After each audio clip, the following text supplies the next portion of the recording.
আজকে আমার বড় সোনার বার্থডে, তাই সকাল থেকেই বাড়িতে আয়োজন শুরু হয়ে গেছে। বেলুন দিয়ে ঘর সাজানো হয়েছে। ও কত গিফটও পেয়েছে, কিন্তু আমি ওকে আশীর্বাদ ছাড়া কিছুই দিতে পারিনি। কিন্তু রাতের বেলা সবাই চলে যাওয়ার পরে, যখন ও ওর বোনকে নিয়ে ঘুম পাড়াচ্ছিল, আমি গিয়ে ওকে বললাম, এনে শোনা তোর বার্থডে গিফট। এটা আমার জন্য? হ্যাঁ।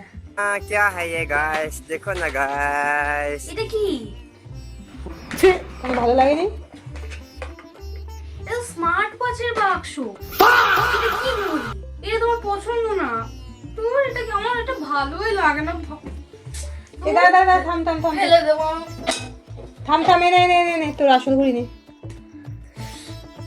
এটা পছন্দ আমার হয়েছে? জন্য? পছন্দ থ্যাংক হয়েছে? ইউ।